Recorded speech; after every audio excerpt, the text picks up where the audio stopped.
acho que a IA agora traz essa característica de irmos para um outro patamar. O que a gente consegue alcançar? Como que a gente pode melhorar os nossos modelos de trabalho? Como que a gente pode tornar mais eficiente a sociedade como um todo? Será que vamos perder nossos empregos? Vai acabar produto? Vai acabar agilista? Vai acabar programador? Porém, fica claro que mesmo as inteligências artificiais mais relevantes do momento demandam uma análise humana para entender o que está sendo feito. Precisa ter uma etapa de validação. Tem uma pesquisa da McKinsey, acho que foi do ano passado, que diz que se você tiver uma equipe com 25% de mulheres, você aumenta o desempenho da IA em 3,2 vezes. E se tiver 25% pelo menos de pessoas racializadas, também dobra o desempenho da IA. Se você tem uma equipe mais diversa, quando os dados aparecerem, as respostas a esses dados aparecerem enviesados, vão ter pessoas que vão dizer assim, olha, não tá legal não, isso aqui tá estranho. Que provavelmente, se você não tiver uma equipe diversa, vai passar despercebido.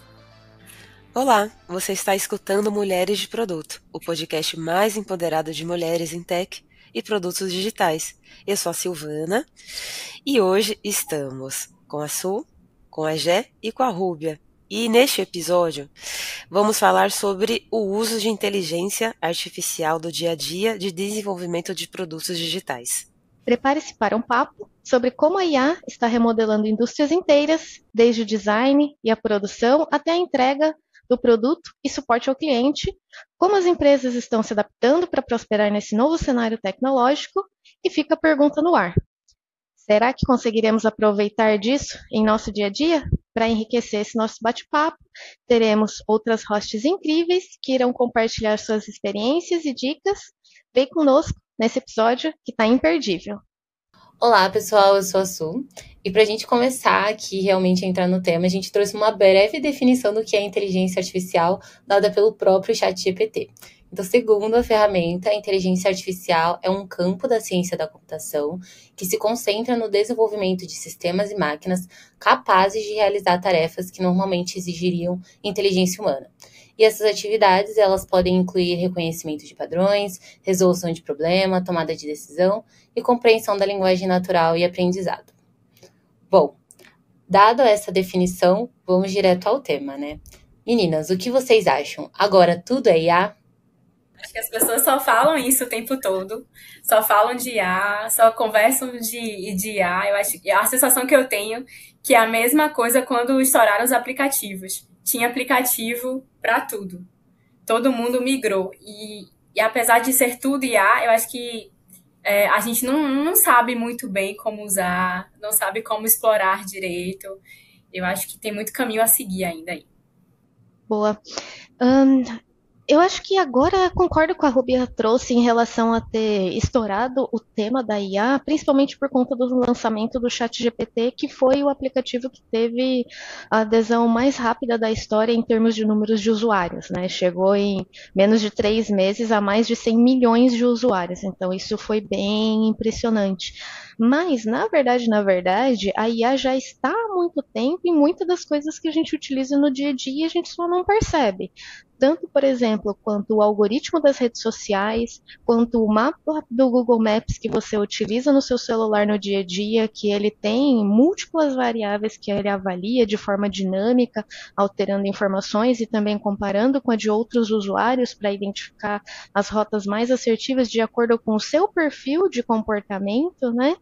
Assim como, por exemplo, em uma simples ferramenta de edição de foto hoje em dia que já dá uma autocorreção, ou mesmo no nosso trabalho no dia a dia no Teams ali, por exemplo, que tem aquele fundo de tela que identifica o que é o rosto de uma pessoa e consegue ajustar o fundo, as demais imagens como fundo de tela.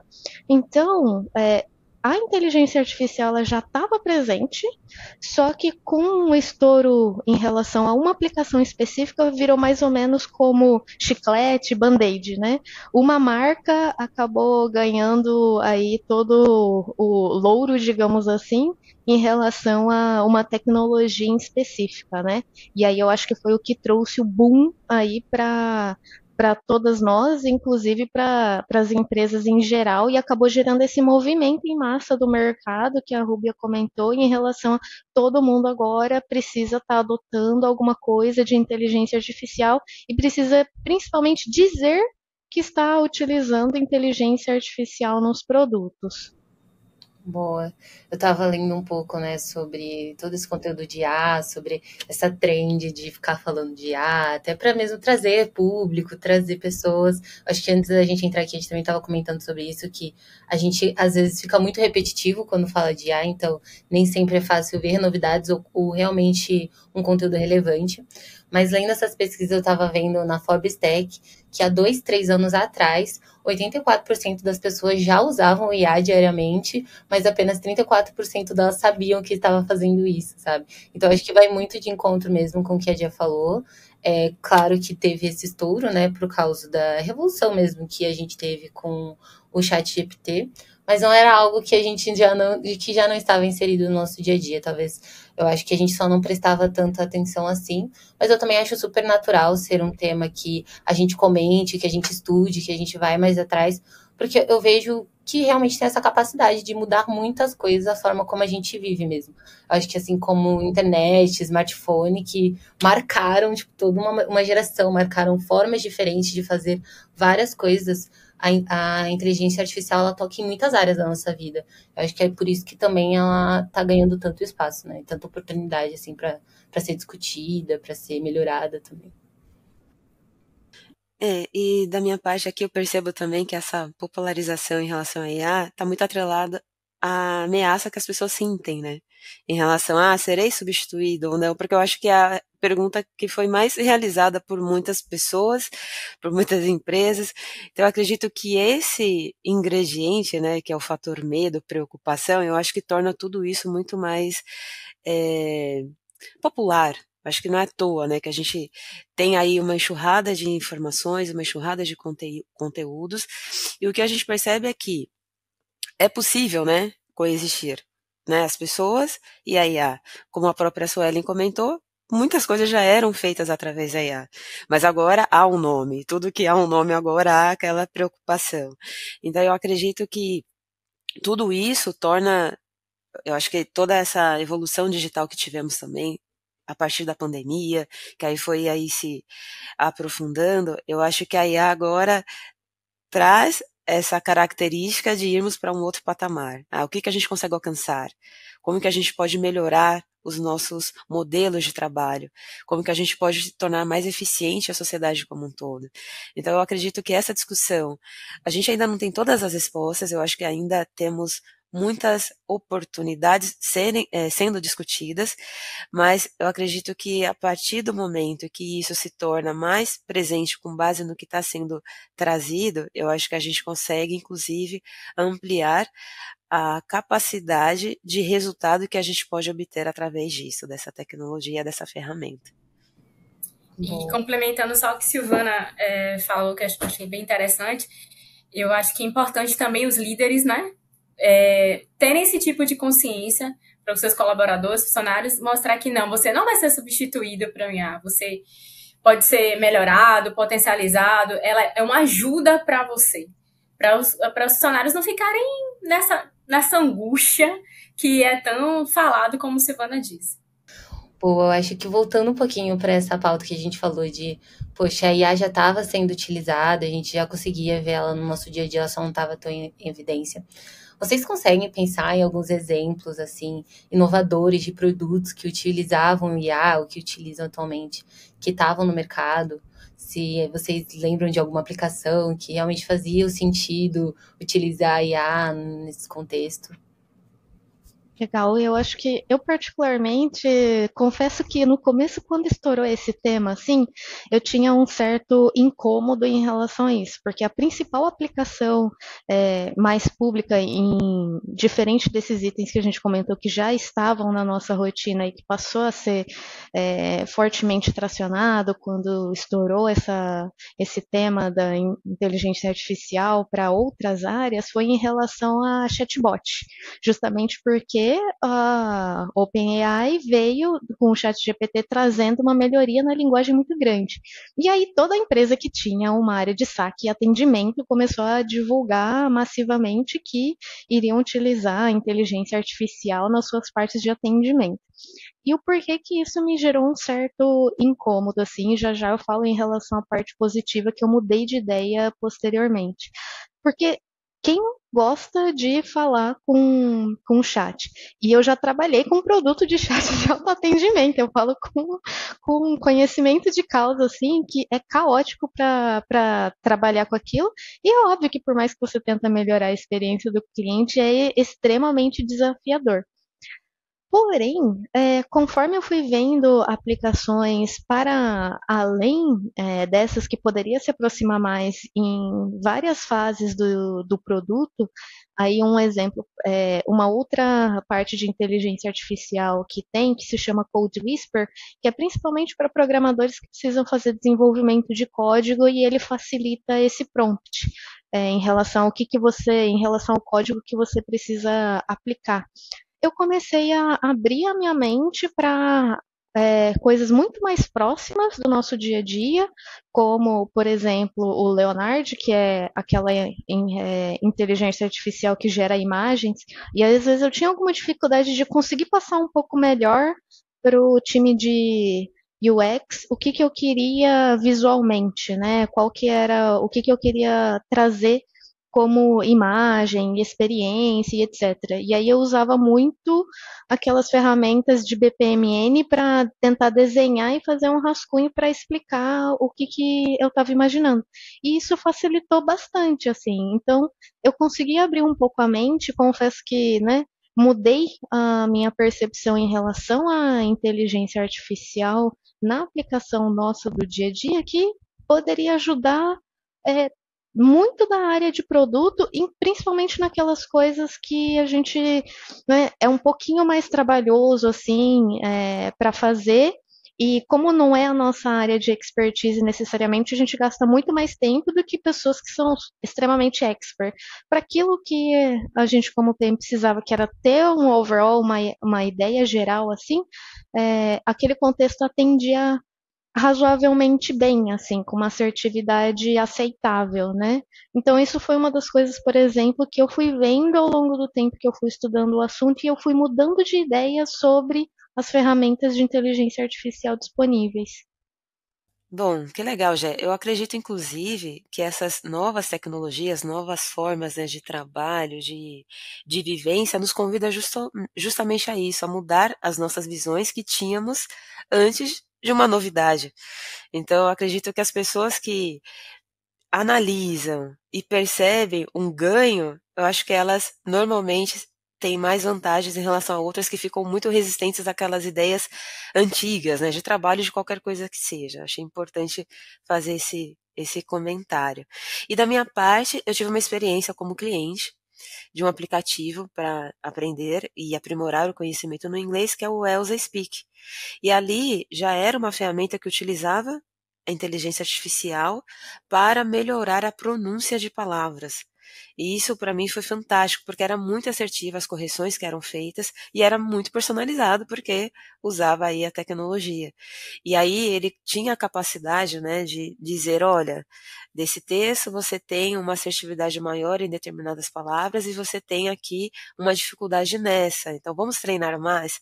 E aí o treino levava a pronúncia mais ideal daquela palavra. Então acho que, como exemplo prático de um produto que eu utilizei, e aí como cliente, como consumidora, que já utilizava a inteligência artificial, foi esse. Aí depois a gente vai colocar na descrição do episódio as ferramentas que a gente está conversando aqui, mas essa aqui é a minha contribuição em relação a um caso de uso. Puxando o gancho do que é novo traz estranheza e desconfiança, quando eu fiquei logo sabendo do ChatGPT, meu primeiro pensamento, eu confesso, foi: nossa, acabou o pensamento crítico e a criatividade das pessoas. Elas vão colocar lá suas perguntas, vão copiar e pronto. E aí eu fiquei assim, não vou usar a ferramenta. Atualmente eu estou em transição de carreira e eu participo de um grupo voluntário, né, de PMs, e a gente precisava mapear a região que a gente vai colocar nosso MVP. E eu tava super, meu Deus, como é que eu vou achar isso, saber onde é que vai colocar esse MVP? Aí eu fui e perguntei pro ChatGPT. Fala a localização dos bairros mais populosos com esse tipo de empreendedor no Brasil. Aí ele foi e falou, mas São Paulo, Florianópolis, sabe? Agora, em São Paulo, liste os 10. E aí eu consegui filtrar, não, esse bairro não faz sentido por N. Aí você entra o pensamento crítico, né, da pessoa que está operando a ferramenta. Esse não faz sentido, esse talvez, aí o outro, alguém que mora em São Paulo me fala aqui se esse faz algum sentido. Então a gente conseguiu e mais ou menos ter uma ideia que se eu fosse colocar no Google, só ia me dar links, né? E no ChatGPT ele me dá respostas. Então eu achei muito bacana, não era a ideia só de copiar e colar, né, que eu tinha inicial, mas ele me deu um norte de continuar minha pesquisa. Então eu achei bacana a aplicação. Boa, meninas. Aqui do meu lado, eu acho que eu vou falar primeiro mais como usuário mesmo. É tipo de vivência, eu acho que mais pra frente a gente pode ir entrando nesse detalhe. Acho que tem bastante coisas interessantes pra gente falar também. Mas o que mais tem me ajudado, que é um ponto de dor meu, é a produção de conteúdo no sentido de documentação. Às vezes eu fico muito travada. Boa, acho que eu vou dar minha visão como usuário primeiro e depois posso falar um pouquinho de como trabalho hoje em dia usando IA. Mas como usuária, a minha maior dificuldade sempre foi escrever documentações. Então eu fui vendo ao longo do tempo quanto IA evoluiu nesse sentido. Então antes corrigir uma palavra, uma vírgula que você colocava, hoje, principalmente, né, com o ChatGPT, você pede para, deixa esse texto mais assertivo, reduz esse texto, coloca em bullet point. Assim, no dia a dia de PM, que a gente tem que garantir que a nossa comunicação está sendo muito clara e muito concisa sempre, e às vezes mudar a mesma mensagem para diferentes públicos, isso tem me ajudado bastante. E também tem ferramentas que ajudam a responder e-mail, você tá na reunião, aí você pega e, tipo, sumariza o que foi a reunião para você. Então, para mim, essa parte mais textual tem me ajudado bastante. Eu acho que tem casos muito interessantes de IA, muita coisa precisa ser melhorada, assim, tenho essa noção, mas principalmente essa parte de ajudar a escrever um texto melhor, corrigir, até sugerir uma forma de enriquecer o texto para você deixar ele mais redondinho. Tem me ajudado bastante, assim, no dia a dia. Acho que para citar se seria Briefly AI, eu não tenho certeza se é assim que fala, mas igual a Sil disse, a gente coloca as ferramentas que a gente usa aqui embaixo da descrição para vocês. E tem o Grammarly, que assim, ele evoluiu de uma maneira tão redondinha assim. Hoje eu sou muito fã do Grammarly, então são essas duas. Gente, adorei os exemplos. Inclusive, eu também sou super fã do Grammarly, realmente. Eu utilizava no ano passado e, assim, renovou a minha assinatura e foi uma diferença absurda, assim, que teve que vale muito a pena mesmo. E justamente falando nesse uso de aplicativos ou, enfim, qualquer ferramenta que tenha inteligência artificial, e ela está sendo cada vez mais integrada no processo de desenvolvimento de produto, né? Particularmente, eu vejo mais essa discussão correndo em fóruns do time de dev, né, do que na nossa bolha de produtos, mas como a gente está aí todo mundo nessa parte de produtos digitais, eu queria ouvir um pouco da opinião de vocês, o que vocês têm visto da aplicação de ferramentas de inteligência artificial no processo de desenvolvimento de produtos digitais. Boa. Do meu lado, assim, eu tenho visto de maneiras diferentes.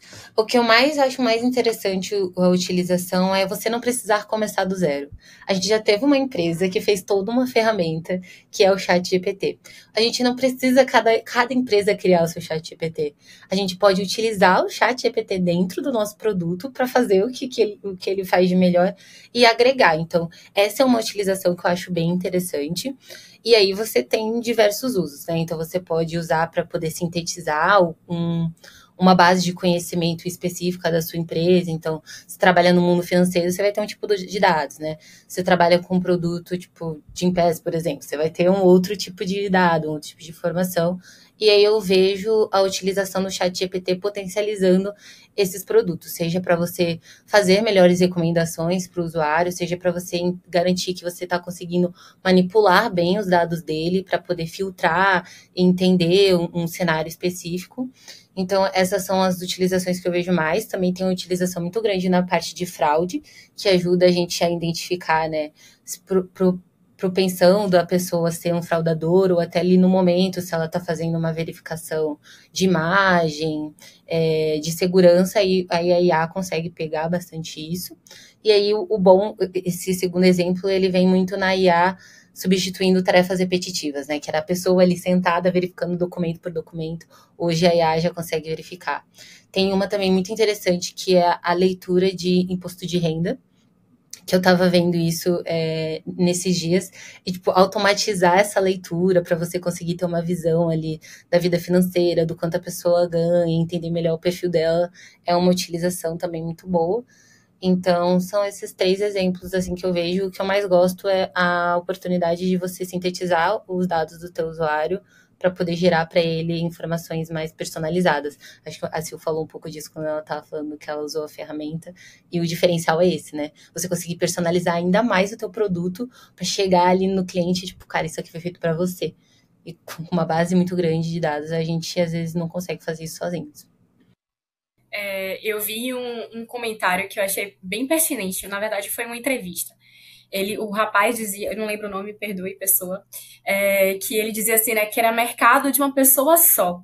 Eu achei bem estranho quando eu li, logo de primeira, mas depois ele explica, porque vai ser muito, me fugiu a palavra, muito específico para aquela pessoa, como o Sally falou. Não vai ter um produto para um grupo de pessoas que tem 50 anos, tem 3 filhos, mora em tal bairro. Não. É para aquela pessoa, Maria, João. É um produto bem específico. E dentro dessa especificidade, eu vi um exemplo que me chamou bastante atenção, do Walmart. Eu não sei se vocês chegaram a acompanhar. O Walmart aproveitou, como ele tem muitas lojas, né? Então, ele tem uma base de dados muito grande, que é interessante para IA, né? Você tem um número de dados gigantesco para poder treinar. E eles estão desenvolvendo uma IA acoplando, como o Suelen falou, com os acho que da Microsoft. Em vez de você fazer sua lista de churrasco, você coloca lá, quero fazer um churrasco. E ele já te dá a lista de todos os itens que você precisa para fazer o churrasco. Já sai sua lista pronta. Na reportagem, eles dão até um exemplo bem esdrúxulo, assim, que é para você perceber essa especificidade, quero fazer o aniversário da minha filha do unicórnio. E ele vai dizer os balões que você comprar, como é que tem que ser o bolo, quais são os ingredientes. Eu acho que esse é o caminho. Cada vez ser mais específico para o cliente, o que ele deseja, o que ele almeja. Eu não usei produto para Product Discover, mas eu assisti uma apresentação de uma empresa da parte de pesquisa de NPS. Eu achei muito interessante porque no caso, eles estão utilizando a inteligência artificial para consolidar as pesquisas, tentar capturar dentro daquilo quais são as principais itens que mais aparecem, pontos de dor na experiência do usuário, e compilar isso como insights já. Inclusive, até se você pedir tipo modo apresentação, ele te gera gráficos e etc. E você consegue exportar isso e tal. Então, eu achei que pra gente, por exemplo, que fica olhando sempre dados de retorno do usuário, mais ou menos encaixa.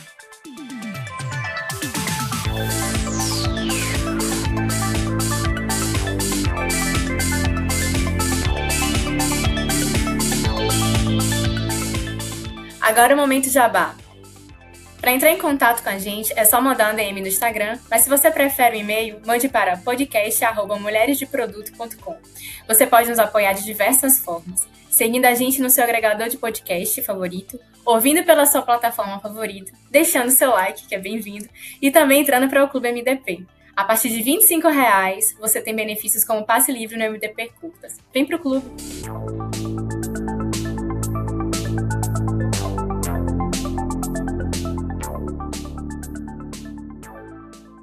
Bom, agora, para que a gente possa materializar melhor e ter exemplos específicos de aplicação de IA em diferentes etapas do ciclo de vida do produto, e destacando benefícios e desafios encontrados.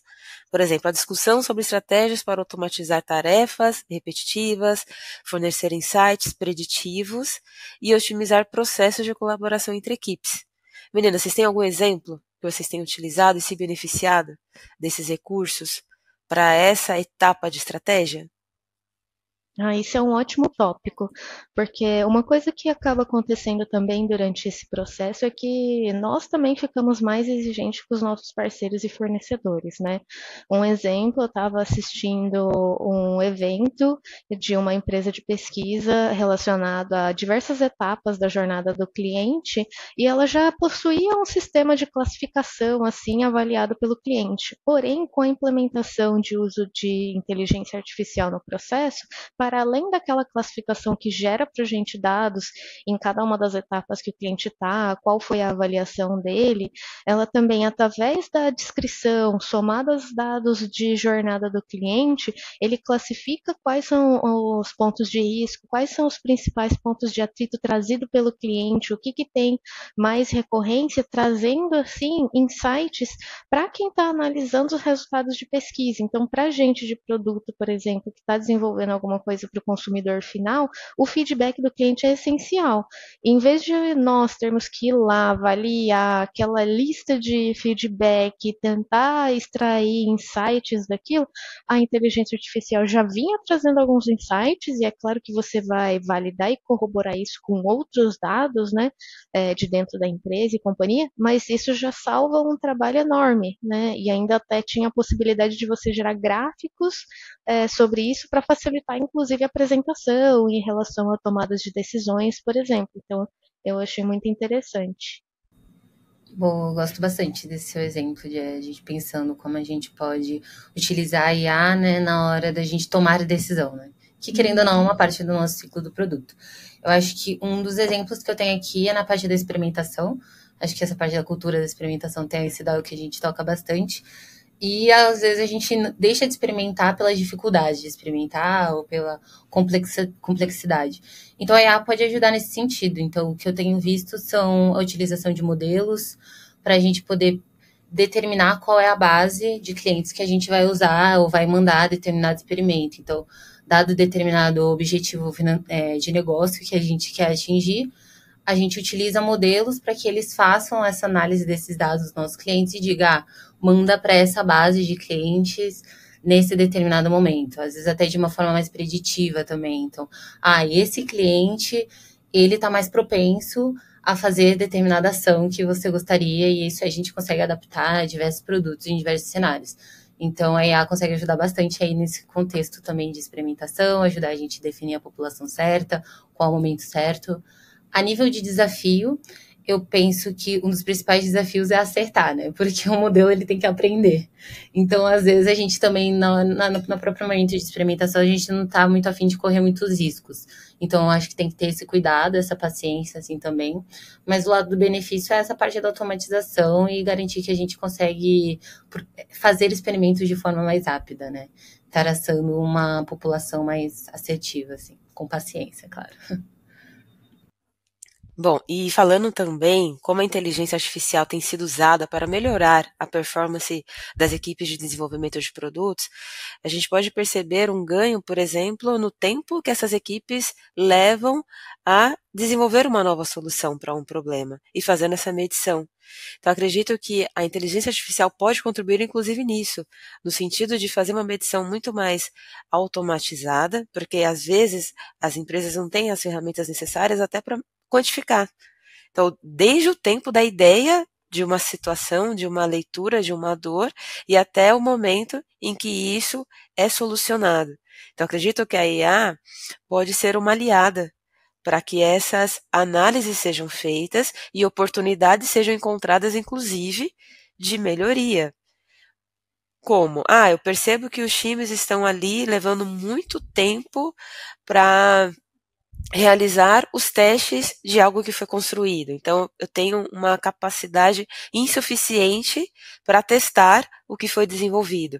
Então, pode ser que eu perceba a necessidade de ampliar o meu time ou capacitar mais no desenvolvimento para que os testes sejam mais assertivos e aí eu tenha a entrega final num tempo menor e, de fato, que esteja aí resolvendo algum tipo de dor, algum tipo de problema. Então, me parece que isso, se bem usado, acho que é um pouco do que falamos aqui hoje também, para que a gente fique muito mais naquela parte de análise de situações e menos na execução. Porque hoje perdemos muito tempo fazendo essas métricas. Nem todas as empresas têm aí boards e informações disponíveis. Então eu percebo que muitas pessoas, infelizmente, precisam fazer manualmente algum levantamento, então perde tempo e pouco tempo para análise. Então eu levo tanto tempo para construir um relatório, alguma coisa assim, e pouco tempo para decidir uma mudança que vai trazer benefícios. Então eu acredito que a IA também traz essa capacidade de melhoria da performance das equipes como um todo. Concordo. E aí, junto com tudo isso, vem um ponto extremamente desafiador de equilibrar, né? Porque tem desafios éticos, regulatórios, questões de limitações técnicas para implementação, incluindo privacidade, como trabalhar com vieses, né? Que a gente sabe que tem coisas que são estruturais, e se a gente está tentando fazer algo justamente diferente disso, enquanto que a inteligência artificial precisa de massa de dados e treino, né? O que a gente pode fazer para eliminar vieses, por exemplo, para que esses insights sejam no caminho da mudança que a gente entende que é o propósito do produto, é o propósito do nosso negócio, né? E aí, meninas, eu queria ouvir um pouco de vocês de quais são as preocupações aí na mente de vocês sobre esses temas éticos. Eu acredito que um dos pontos principais para isso é que a IA, ela reproduz o comportamento humano. Então aí a gente, falando aí da parte, né, do desafio ético e até dos vieses. Então a importância de ter equipes formadas aí por diversas pessoas, desde gênero, desde raça, desde orientação sexual, por exemplo, para que quando essa inteligência for reproduzida, ela não carregue vieses que temos na sociedade. Então, acredito que esse é um grande desafio, porque que é um problema sério, né, que existe. Então, de ter esse cuidado e de como evitar que vieses preconceituosos, por exemplo, sejam reproduzidos com o uso da inteligência artificial. Mas acho que as meninas também aqui têm outras coisas aí para agregar nesse tema. Puxando o gancho de Silvana, eu vi também uma frase que me chamou a atenção, que fala assim, o software da IA a gente pode até modificar, o problema é o software humano. E é realmente, porque se são os dados que nós produzimos, né, como população, que alimentam essa IA, os vieses têm que ser tirados dessa base. E outro ponto importante, que Silvana também relatou sobre a diversidade, tem uma pesquisa da McKinsey, eu acho que foi do ano passado, que diz que se você tiver uma equipe com 25 pessoas, 25% de mulheres, você aumenta o desempenho da IA em 3,2 vezes. E se tiver 25% pelo menos de pessoas racializadas, também dobra o desempenho da IA, que é justamente isso que ela falou, reiterando, né? Se você tem uma equipe mais diversa, quando os dados aparecerem, né, as respostas a esses dados aparecerem enviesados, vão ter pessoas que vão dizer assim, olha, não tá legal não, isso aqui tá estranho. Que provavelmente, se você não tiver uma equipe diversa, vai passar despercebido. Boa. Eu tenho uma que, na verdade, não sei se ela vai contra de vocês, mas acho que é complementar, talvez. Vamos ver. Que eu não vejo também muitas pessoas falando tanto assim, que a falta de rastreabilidade. Então, vocês estão falando, tipo, a base vem do ser humano. Então, né, ela vai reproduzir o que a gente fala, o conteúdo que a gente coloca na internet, aí vai dependendo da base que a IA tá usando para se alimentar. Mas também tem a falta de rastreabilidade, esse fato de ser uma caixa preta e você não conseguir dizer, tipo, de onde está vindo. E aí tem dos dois lados. Você não dá crédito para a pessoa certa ali, ou você pega a informação de uma fonte totalmente errada. E aí, se você está num produto que tem muita sensibilidade do que você está sugerindo e tem muito peso, que a maioria dos produtos pode ter, você acaba sugerindo algo assim, totalmente errado para a pessoa. Então, no quesito financeiro, tem que ter muito cuidado com essa base que você está utilizando, porque primeiro que uma IA ela não pode, né, indicar um produto financeiro, não pode indicar um investimento, ou ainda você vai indicar uma coisa e você vai fazer uma super besteira, assim, na vida dela. Então, eu acho que tem esse ponto da rastreabilidade que eu não vejo sempre tão mencionado, e nesse quesito é muito importante também, tanto para os dois lados, né, pra gente não indicar coisa besteira e pra gente também dar crédito para as pessoas corretas, assim, que a gente está utilizando. como parte de solução técnica também, eu acho bastante desafiador justamente por esse ponto que você trouxe isso, porque como é uma questão de probabilidade, tem algumas coisas que se arruma uma parte e estraga outras, né? Trazendo isso para um exemplo prático. O Google mesmo recém retirou a funcionalidade de geração de imagens do Gemini, porque ele tinha colocado uma camada onde anteriormente alguns versões e upgrades atrás, ele não gerava imagens diversas. Então, por exemplo, se você pedisse, eu quero uma imagem de um médico, ele gerava 80 a 90% de pessoas brancas e homens.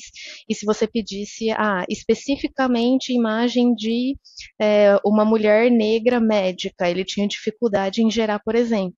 E aí a solução que eles fizeram foi gerar uma camada adicional, porque você pode acrescentar camadas, né, em relação à engine, à mecânica da inteligência artificial, justamente para que os outputs fossem diversos. Mas aí gerou um segundo problema, por exemplo, em questão de contexto histórico, quando virou uma baita polêmica nos twitters da vida, quando o Gemini gerou, enviaram um prompt para o Gemini pedindo a imagem de um soldado nazista, e aí ele gerou 4 imagens, cada um de uma etnia diferente. Então ele não teve a capacidade de interpretar que em um contexto histórico não existe sentido em criar imagens diversas, porque estava se falando de um contexto histórico, então aquilo tinha que refletir o contexto histórico que estava sendo pedido. Então colocaram uma camada ali para resolver um determinado problema, não foi pensado em relação a um outro tipo de contexto, e aí o output para um contexto diferente saiu completamente equivocado, né? Então, uma coisa que ficou todo mundo com muito medo, né? A gente começou inclusive o episódio falando sobre isso. Será que vamos perder nossos empregos? Vai acabar produto? Vai acabar agilista? Vai acabar programador? Vai tudo ser inteligência artificial? Acredito que com certeza a gente vai conseguir entregar mais, porém fica claro que mesmo as inteligências artificiais mais relevantes do momento, e é claro que elas vão melhorar ainda mais, mesmo assim demanda uma análise humana para entender o que está sendo feito e não se pode confiar simplesmente no que foi feito. Precisa ter uma etapa de validação. Sim, eu acredito que até neste ponto, em relação à substituição do trabalho humano, eu ouvi uma reportagem muito, muito importante também sobre o uso da IA na medicina. Recentemente eu ouvi uma entrevista de um profissional da medicina e falava sobre o uso da IA como um aliado também em cirurgias muito específicas. Eu esqueci agora o nome do médico, mas depois eu posso até buscar para a gente colocar aqui também na descrição do episódio, e falava sobre como a IA contribui, por exemplo, em movimentos muito precisos. Porque tem muita situação que precisa ser trabalhada com um grau de precisão muito aumentado. Então, hoje em dia, por exemplo, a proposta era, não ia substituir um médico, uma médica. O que teria é um profissional, né, da saúde, da medicina, realizando os movimentos e a IA reproduzindo esses movimentos com precisão. Então, isso aumenta muito mais, inclusive, as chances de uma cirurgia ser bem sucedida. Porque mesmo o melhor cirurgião, mesmo a melhor cirurgiã, desculpe, ela não consegue realizar alguns movimentos com tanta precisão como uma máquina faria. Só que para a máquina fazer essa precisão, ela precisa da orientação humana. Então, para que a gente perceba que para essa pessoa que trabalha realizando cirurgias, né, na medicina, ela precisa estar constantemente se atualizando também. Então, por isso que eu acredito que há muitas oportunidades. Então, eu acho que é preocupante para pessoas que talvez não continuam se especializando, para pessoas que acreditam que a formação foi o último marco, né, de sua carreira, mas aquelas pessoas que continuam buscando uma atualização, um estudo, para elas vai ter até uma capacidade maior, porque como a gente falou aqui também. Então, acho que a máquina substitui aquilo que o humano poderia fazer de uma maneira repetitiva, uma maneira melhorada, e eu tenho mais possibilidade de fazer mais pesquisas, de aprofundar na cura de doenças, enfim.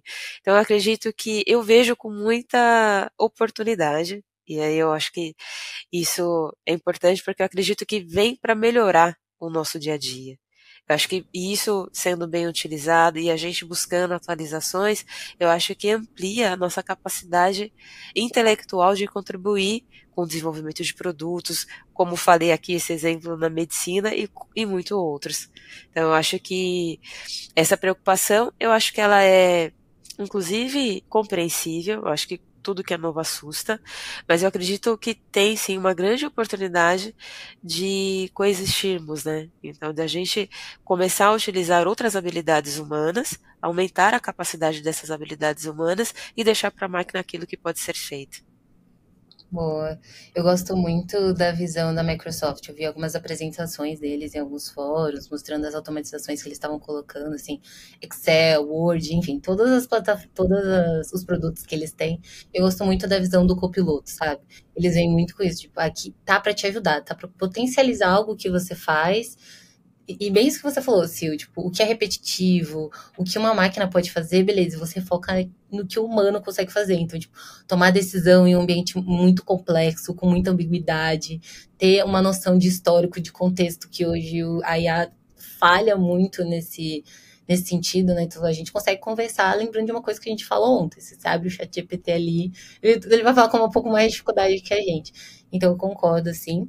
E aí, só voltando um pouco na questão dos perigos e dos vieses, eu acho que tem um que é a proteção dos dados. A gente até chegou a falar um pouquinho sobre isso. E principalmente quando a gente está tratando de dados PII, né, do nosso usuário, como a gente trata isso dentro dessa base e como a gente não deixa isso vazar. Eu lembro que, acho que foi em março do ano passado, teve um tempo que os cidadãos italianos ficaram proibidos de utilizar o chat GPT por conta dessa preocupação, por causa dos dados, né? Que eles estavam violando algumas vezes esse sentido de privacidade. Então, também tem essa preocupação, assim, tem muito para evoluir, né? Mas também para a gente poder utilizar e inserir no nosso dia a dia também. Puxando o gancho do que Su acabou de dizer, né? Sobre o mau uso dos italianos que ficaram banidos de usar a plataforma. O que é que vocês sugerem como os cuidados que devemos ter para não expor dados sensíveis nos papos com a IA? Acho que um primeiro ponto é em relação a, né, sempre estar muito atento em relação às políticas de segurança da empresa, né? Quando você usa em um contexto de trabalho, a empresa tem uma regra de contratação dessas ferramentas com a qual a gente se previne em relação à segurança dos dados, armazenamento, né? A gente consegue tirar proveito dessa mecânica da inteligência artificial ou qualquer plataforma que seja, em um contexto controlado, com os dados devidamente seguros, né?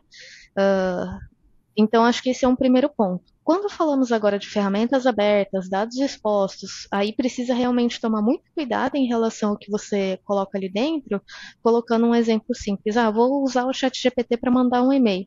Se ele vai só corrigir um texto, tipo, estou enviando um texto aqui, confirmando alguma coisa que, vai ter uma reunião amanhã, ou vamos fazer tal coisa, né? Que não seja nada sensível, obviamente, não tem problema nenhum colocar lá se não é nenhum dado sensível.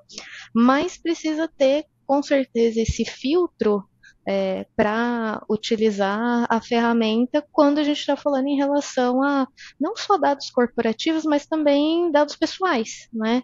Então, não tomar, além de não tomar aquilo como verdade, mas o que de dados você expõe. Que é óbvio, né? A partir do momento que a gente não paga, nós somos o produto. Então, muitos de nossos dados estão disponíveis na mão de muitas empresas. Essa que é a verdade. Inevitavelmente é necessário, já, né, deveria haver essa discussão, regulamentação é necessária e vai precisar acontecer em algum momento. Quando isso vai acontecer, não sabemos. Enquanto isso não acontece, o que a gente pode fazer para se proteger? Ter muito filtro da nossa parte em o que nós vamos utilizar para consultar e para se beneficiar do que essas ferramentas oferecem.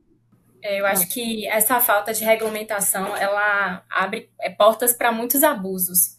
As pessoas utilizarem de forma equivocada. Eu li um artigo que eu até compartilhei com vocês, sobre, não sei se vocês ouviram falar sobre inteligência emocional, às vezes artificial emocional, que ele mapeia, através da inteligência emocional, ele consegue mapear suas emoções, e foi utilizado, isso acho que foi na Europa, por funcionários para ver como é que o funcionário estava trabalhando em home office. Então, funcionários que pareciam estressados, tristes, zangados, que não necessariamente podia ser pelo trabalho, às vezes você acordou só zangado naquele dia, queria dormir mais 5 minutos, brigou com alguém, não era com o trabalho. Eles acabavam sendo demitidos. Eles tinham a maior taxa de demissões. E como não é regulamentado, acabava passando. Então, acho que a regulamentação é algo urgente para que aconteça, para que abusos não ocorram. Bom, até aproveitando, né, que aprendi isso aqui no Curtas, que é um dos eventos que a gente proporciona, no dia 9 de abril, a gente vai ter um workshop sobre produtos de IA na prática, falando sobre estratégia e oportunidades, então meninas não percam, aqui no link do Spotify, do YouTube, a gente vai colocar a descrição também para o evento, para vocês se inscreverem e continuarem aprendendo sobre IA através do nosso workshop também. Como dica, eu deixo um documentário que ele foi lançado em 2020, já tem mais ou menos 4 anos, que é o Code de Bias, que é na Netflix, ele tem na Netflix, que fala casos de vieses que aconteceram nos Estados Unidos. Eu acho que vale muito a pena. Eu acho que esses vieses não acabaram, eu tenho certeza, porque um desses vieses que são utilizados nesse documentário, eu testei no ChatGPT, ele deu escorregada, então acho que tem muito para melhorar ainda. Boa. Eu vou deixar como dica um canal no YouTube, o Fábio Akita. Ele tem feito algumas séries de vídeos assim super focado em relação à inteligência artificial. E o que eu gosto é que, apesar deles serem longos, acho que você vai ter que ter um pouquinho de paciência para assistir o conteúdo, mas ele explica desde a parte teórica, conceitual, para que você entenda a lógica, mas de uma forma bem ilustrativa, assim, né, para você poder entender como que funciona a mecânica por trás da inteligência artificial, até as aplicações finais. Então, eu gosto de entender as coisas assim, como um ciclo de ponta a ponta. Quem tiver mais interesse em se aprofundar um pouco nisso, acho que super vale. Bom, da minha parte tem um curso que eu fiz pela TI Exames, é um curso rápido, foi gratuito inclusive, e eles sempre estão aí promovendo conversas, cursos, esses treinamentos, e com pautas bem reduzidas. Então foi uma duração de 2 horas, foi uma imersão em relação à inteligência artificial, vai ter outras turmas, e acho que é um convite, acho que é uma boa forma da gente ouvir especialistas, pessoas, né, que estão aí já também trabalhando com isso, provocações. Eu acredito que seja bem válido, principalmente porque é gratuito, é acessível. Eu acredito que seja aí uma boa dica aí para vocês. Arrasou, Sil. Não vou chover no molhado, acho que as meninas falaram várias dicas para vocês continuarem aprendendo mais sobre IA. E a minha dica fica que tem mais, vai ter uma parte 2 aí desse episódio. Acho que tem bastante coisa pra gente explorar dentro de IA. Então, a minha dica para vocês é fiquem de olho nos próximos episódios para aprender um pouco mais com a gente também sobre o tema. A discussão continua em nossa comunidade através do Slack, no WhatsApp e nas redes sociais das Mulheres de Produto. Curta esse episódio, compartilhe no Spotify e compartilhe com quem quer aprender mais sobre o uso das IAs. Muito obrigada por estarem com a gente e até o próximo episódio.